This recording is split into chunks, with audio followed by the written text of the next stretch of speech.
Hey, what's up, Bobby Tribe? Thanks for joining us today. Today we are going to be doing a pack loadout video. We're going to do the pre and post loadout of our trip. We're going to be going on a winter backpacking trip. It's not a long trip, so we don't have a ton of food or different things, and obviously in the winter there's a lot of water, so hopefully our packs are fairly light, but we're going to go ahead, unload these. We'll each go through our different packs, show you the different setups we have. We all are using a single person tent, our Dominion one person tent. We're all pretty excited to give that a shot.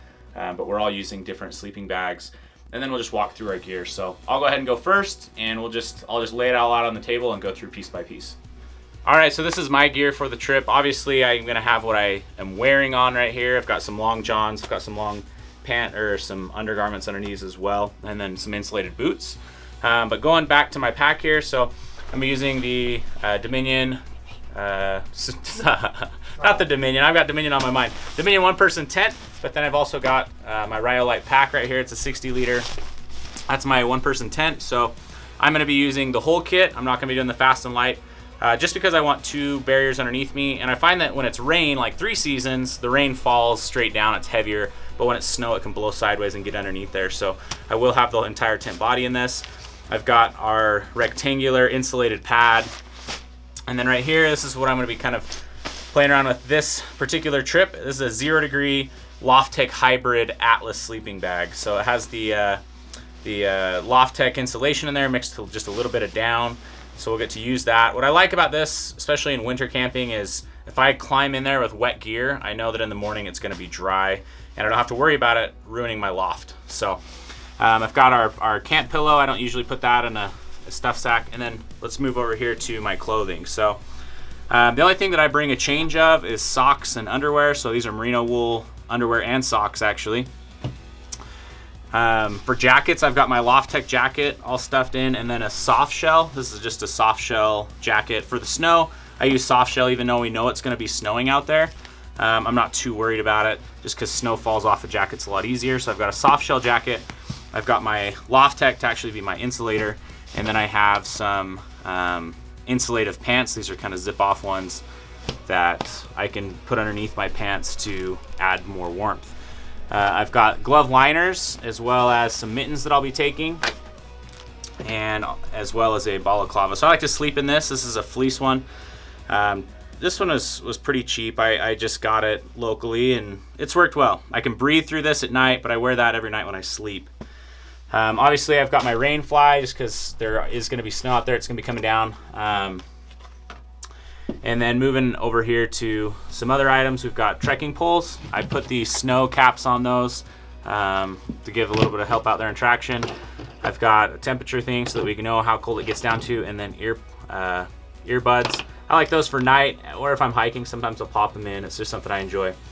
And then I do bring these. These are kind of just, you know, if something goes bad, if I want to stick them on my boots or something to warm me up. But for winter, I just like to have a pair of those with me. I've got my emergency kit here. I've done videos on that, so if you're interested in that, you can go look at that video. And then I do have a tripod because I will be filming a few different things out there. Jumping into, well, not quite. We've got toilet paper, that's a must. And then I do bring a battery bank because I do use my phone a lot, and I use the GPS on there and navigate a lot off of it. Food wise, so first off, you'll see I've got some dog food here and a couple little collapsible bowls. That's because I'm going to be taking my dog with us on this trip. I've got a titanium spoon, long-handled spoon, so that I can eat these easier. This trip I'm going to be trying a new meal from Backpacker Pantry, pad thai. I'm a sucker for Asian food, so we'll give that a shot. And then I've just got my other food into the gallon Ziplocs. This time I'm not going to be using a water bladder. I'm just a little bit nervous about using it in the cold. The pipes freeze. And you know, just worried about if stuff gets wet in the winter, it's really hard to dry it back out, and that's something that's just universal. So just know, like in the summer, if you get something wet, it's not the end of the world, but in the winter it can get ugly fast. So I'm actually not going to use a water bladder type system. I'm using water bottles and putting those on the outside of my pack. I'm going to be sharing a stove, so I'm not even going to be packing this. But yeah, we're just doing some stove sharing, so I actually don't have to pack any of that with me, but you would need a stove in this setup. I was super scrambled to pack for this trip, so I did use our checklist that we are sending out with, you know, any of our orders. So if you buy a pillow or whatever, you're gonna get this checklist. But it was super useful. Just went down through that. I do have a headlamp that I don't think I got out of my pack. It's just in the hip pouch on the pack, but I've got the headlamp as well, and that's my loadout. So. Hey guys, Dave here. I'm going to go over what I'm bringing on my backpacking trip. So let's start off with a 60 liter Rhyolite pack. I have the Summit Zero Storm Loft 0 degree bag. I have 2 sleeping pads. This is our insulated pad. This is the regular size. This is 4.0 R value. And then I'm also going to bring this accordion style Thermarest. Just for a little extra layer. Sometimes I'll kneel on this when I'm cooking or sit on it, something like that. It doesn't really weigh too much, so I like to bring that with me when it's wet and cold and things like that. I have our 1-person tent. I'm also going to bring a 4-sided tarp just for some extra protection. This is kind of more of a luxury item. Definitely don't need to bring that, but if it's really raining or snowing, maybe I'll put that up as like a little overhang over the tent, or put it completely over the tent for some extra protection if needed for cooking and things like that. Also have our blue Storm Loft jacket. I have some just cheap Coleman rain pants that I'll put over my regular pants, my trekking poles. I have a Gore-Tex shell. There's really no insulation here, but this will help with the rain and snow. I have a puffy jacket. The puffy jacket is down. I have just some fleece gloves, and then I also have some more insulated heavier gloves. I have a fleece cap. My buff, I'll either use this as a neck gaiter or put it up around my nose if it's really snowing. I have an extra pair of socks, so I'll rotate in and out between the socks, 2 pairs of socks, and then I'll have some heavier wool socks that I'll sleep in. I have some little gaiters that I like to use when it's wet and snowing.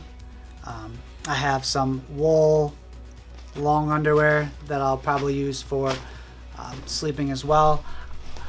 I don't have insulated boots that I'll be bringing, so I'm on the fence if I'm going to bring these Neos. I probably will. If I don't use them for hiking, I'll use them for just around camp. When I have wet shoes, cooking, and things like that, I have to get up in the middle of the night. And inside of these, I have some insulated little booties. So I kind of pair these together, and that's kind of my camp morning things. They are definitely heavier. That's more of a luxury item for me. I get really cold feet, so I'll sacrifice a little bit of weight. As for cooking, my food, just snacks, titanium long handle spork. I have a pocket rocket stove, gas lighter, things like that. I was on the fence if I wanted to bring this or a white gas stove. I'm gonna give this a try and keep the gas warm if I can, keep it from freezing. I have a little headlamp. I have a trash compactor bag that I'll line my bag with, and then I'll throw everything inside of this. I also have a rain fly on my pack, and then I have my first aid emergency kit, and this really has all my toiletries. I have a little Sawyer filter in case of emergency. I'll probably boil water, boil snow, and then I have just little luxury items, feet warmers, toe warmers, toothbrush, stuff like that, first aid. And I'm actually just bringing a liter of water. I'm pretty sure we can get water, melt snow. I'm not too worried about that. And that is about it for me.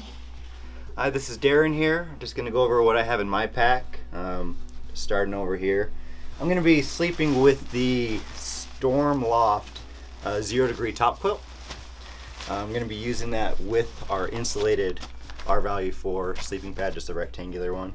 Be using the 60 liter Rhyolite backpack. We're all using the single person tent. Not together, obviously. And for sleeping, I'll have my down jacket. It's just stuffed in this coat. I have an extra pair of clothes, just in case I need it. I'll have fleece beanie, some mittens. This is just a pillow. Going over, This kind of has a little of everything as far as medical stuff. We need it, Band-Aids, there's a Sawyer filter, things like that. From there I've got just a little inflatable, can't think of the name of it, just a little inflatable lantern that's solar panel, works good for night. Headlamp, battery bank just for recharging the phone, cameras, little stove, little pot and gas, big thing of gas, but it's lasted a long time. Some mountain houses, titanium fork spoon combo, lighter, just some more snacks, jerky, some toiletries, and my water.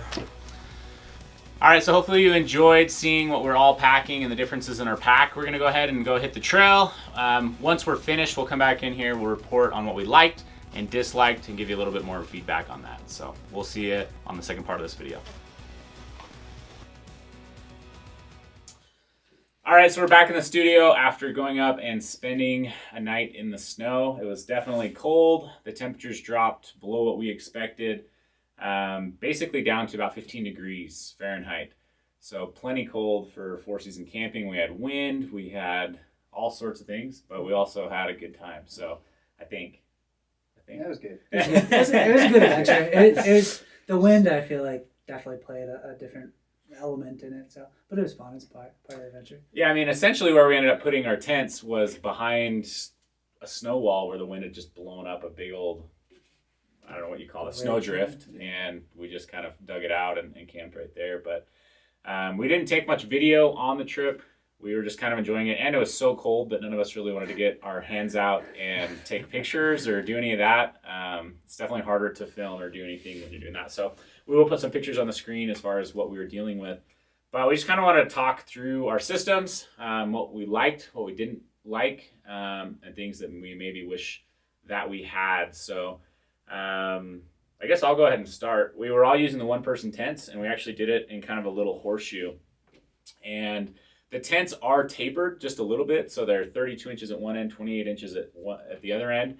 And I accidentally brought a regular pad instead of a long wide pad. I'm definitely a person big enough for a long wide pad, and so I kind of had to do it so that my feet were slightly hanging off. And so when we all climbed in bed, and I'm laying there, and I'm getting comfortable, I realized that I'd made a mistake and that somehow my feet were higher than my head.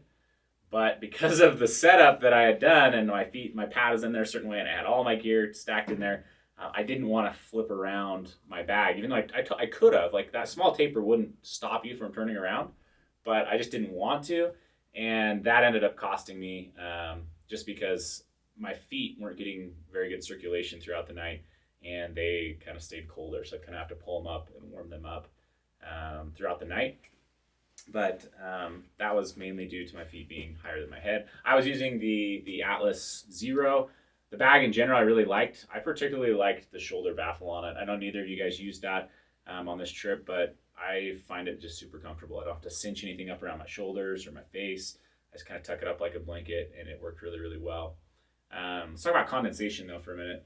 I know that I experienced some. I actually got me and a dog inside the one-person tent. My dog was in the vestibule along with my backpack.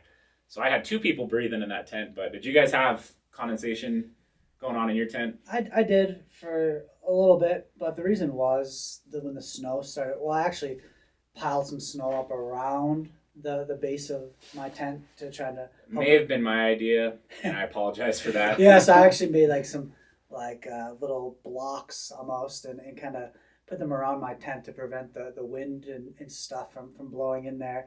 And by doing that, I essentially, closed off pretty much all the circulation inside of my tent.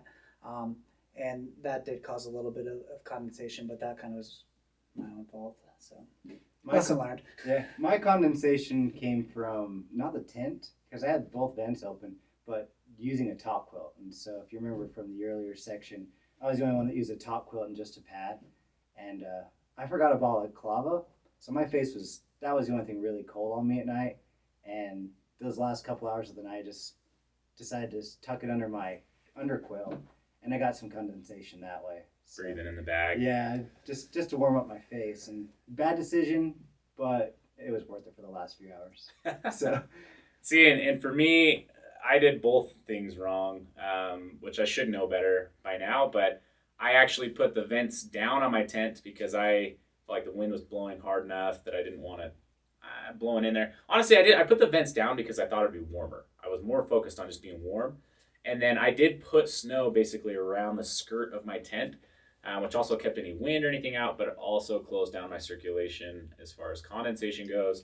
And so I did get pretty condensated in there. So lesson to be learned, just make sure you, there's no real reason to close the vents on the tent, and don't put snow up against the side of your tent unless you have a really good reason to. We didn't, and I feel like it ended up costing condensation-wise. I think like the bathtub floor is high enough that I didn't have to do that, but you know what I mean? I was just a little concerned, but it would have been fine. But it wasn't the end of the world. Yeah. That's how I felt as well. What about other gear? I did want to mention this one trick that I have when I go out in colder weather that I tried to get Darren to participate in, but he didn't.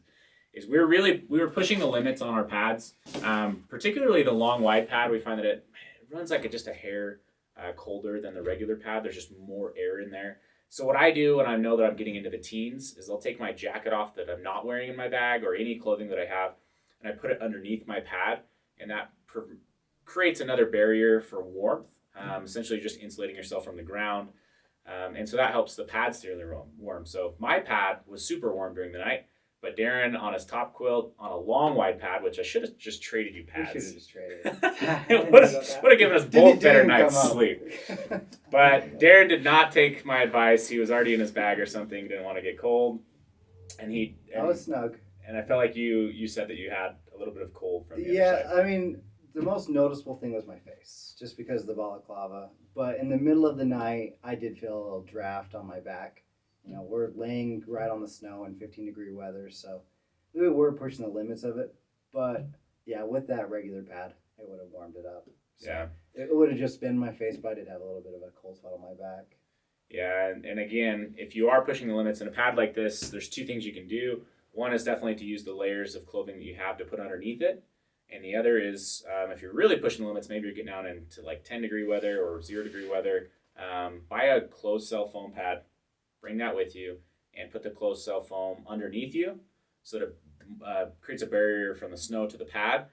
And then if it's really cold and you want to diminish some of the comfort of a comfortable air chamber pad, you could put it on the top of the air chamber pad. But that's kind of my succession, is like it's closed first. If that's not going to be warm enough, closed cell foam underneath my pad. If that's not going to be warm enough, I do put the closed cell foam on top of my pad. Closed cell foam pads just have a really high R value. They're just not that comfortable, so I just like to layer stack them when I can. But that's what I was able to do. I had like a little foam pad that I brought, and that really helped. And it helped too with like in camp and cooking and things like that. I could just kneel on it, I can sit on it and kind of cook. And when unpacking and setting up camp and things like that, I was able to just put some stuff on that I didn't want right on the snow and the ground. So it doesn't really weigh too much, but it was a nice little feature to bring. And I would say for me overall, I've slept pretty well. I was fortunate enough to just go on a winter backpacking trip, a month ago, and I kind of honed in a lot of my tips and tricks and things like that. We feel like he brought more stuff than us, but he stayed probably more comfortable. Yeah, for sure. I brought some luxury items, but yeah, I slept. I had a 0-degree bag, insulated pad, winter hat. I slept perfectly fine. Heated up an Nalgene bottle full of water and put that in my bag so it wouldn't freeze, and a couple little snacks. Let's talk about that though, because I've never done that. It's not something I've never done. I thought that it'd keep you warm for like an hour, but he's claiming that a lot of times he'll wake up in the morning, that Nalgene bottle will still be warm. Is that correct? Yeah, and then it's not frozen too, so then I don't have to deal with having a frozen water bottle in the morning. In the trip I had previously, a lot of times I'll do this too. I'll boil that water and then I'll put like a tea bag or something in there so I can drink it in the night. If I'm done drinking it, I just put it in my bag, and then it's not frozen in the morning. That could be something if other people do this. Maybe leave a comment on what you think of of that, of boiling a little Nalgene water bottle, putting it in there, and using it the next morning. But it keeps me warm, keeps my feet warm. I usually put it down by my feet, and I'm good all night. I put some snacks in there because on the previous trip I went on, everything was frozen. Like that's what I was telling these guys. You know, you think when you say everything is frozen, but I'm talking everything. Your toothbrush, every single bar you have, your water bottles, the lids are frozen. Your gas stoves don't even work. Yeah, Right? if, on this particular trip, we didn't bring like a white gas stove. I did on the previous one, but I was just curious to see what happened, and it worked. The butane, but it wasn't great. Like it just takes forever for your water to boil and things like that. So it says it's 4-season gas, but I don't believe it. Right. It doesn't clog up, but it just takes forever to boil. But besides for that, I had a trash compactor bag that I had my stuff in so it wouldn't get wet. Actually put that over my bag.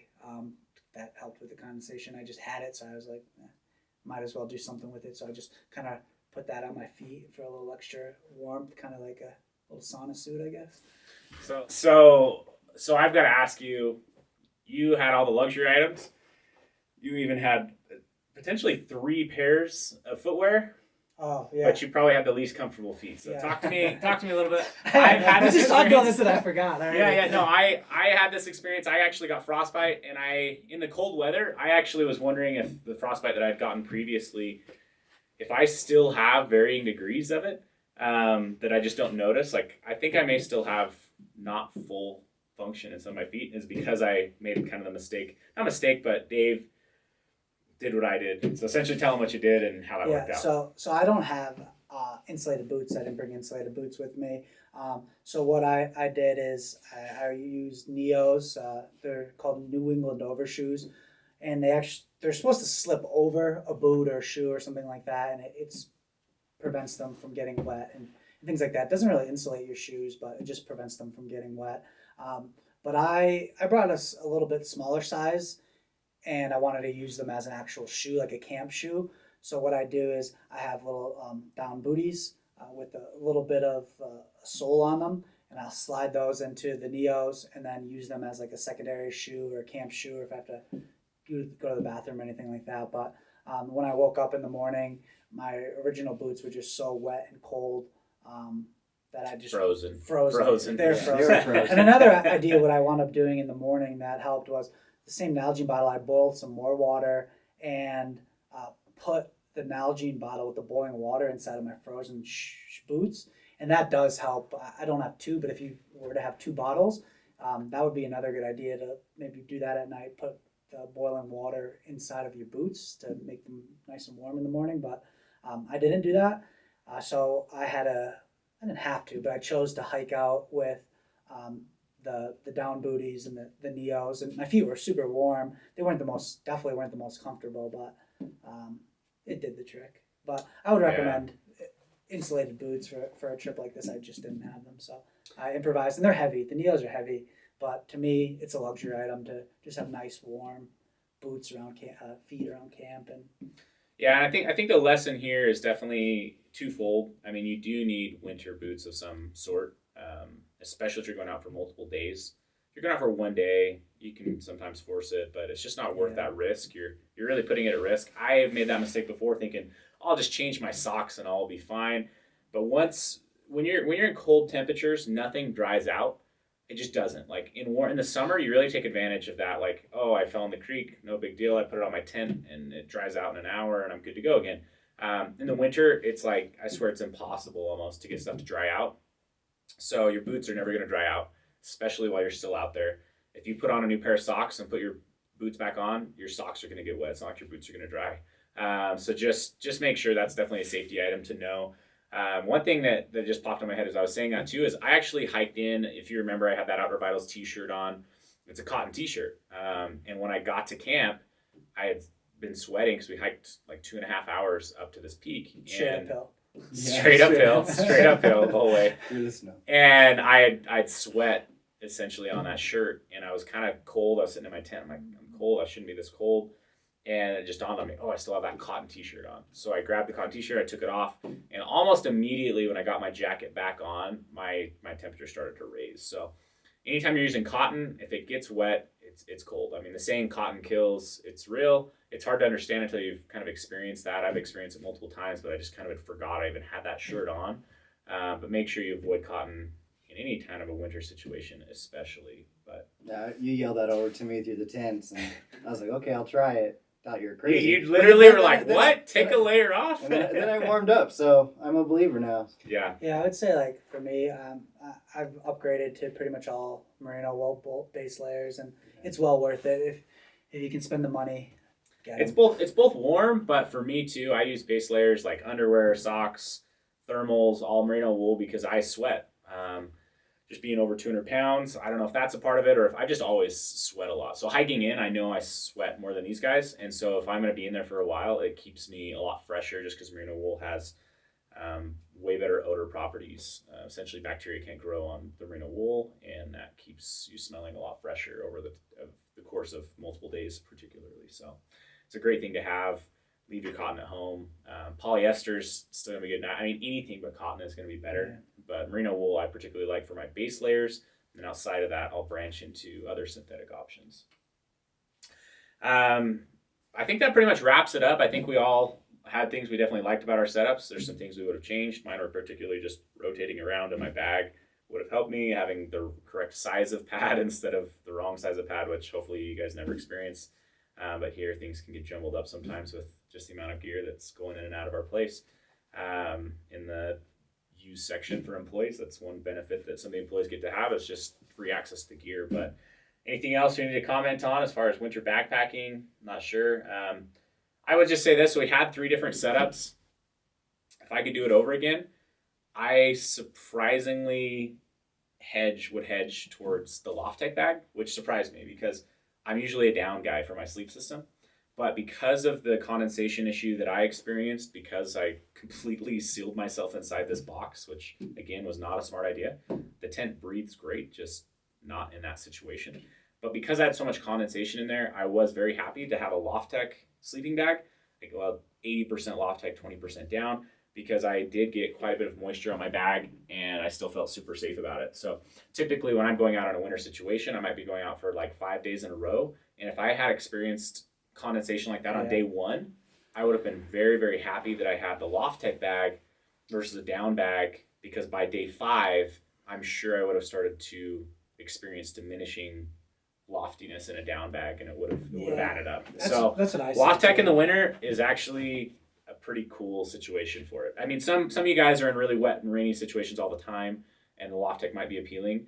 For me in Utah, I can usually keep my stuff dry, but in that winter situation, I was pretty pleased with the LoftTek bag. That's what I thought in my head too. I'm like, man, I'm glad this isn't a multi-day trip, because everything was frozen, so it wasn't a big deal. But the second I put it in my pack and it warmed up a little bit, it would have probably melted on that bag. Yeah, we unloaded all our stuff in this room to let it dry, and we were like amazed by how much water was just everywhere. Yeah, just frozen. You track it in, it's on your backpack, it's on your clothes, and it just gets everywhere. So anyways, that's my last piece of feedback. We'll go ahead and close this video out. Hopefully it was valuable to you. Again, please leave in the comments some of your most beneficial winter backpacking tips. If you like to use Nalgene in your foot box, I'd like to know. On one of our podcasts with Syntax77, another YouTuber, he mentioned a time where that was a failure, where because everything was so frozen, his friend tried to screw on a lid with hot water in it, and it didn't get screwed on all the way, and he put it in his bag, and it soaked his bag, and he didn't even know. And so if you are doing that, be careful. But if it works correctly, it sounds like it's a really good situation. I don't think he used the Nalgene bottle. We're not sponsored by Nalgene. I'm pretty sure he said he used the knockoff. So. That's it. Don't use the local discount Nalgene knockoff. Anyways, hopefully this is valuable to you. Hopefully you guys are getting out in these colder months. It's starting to warm up around here. Of course, we had snow today, and it's March, the end of March almost. So it's different everywhere. But hopefully you don't let the weather keep you indoors, and you're still getting out and living that ultralight lifestyle. So we'll catch you guys on the next video. Yeah.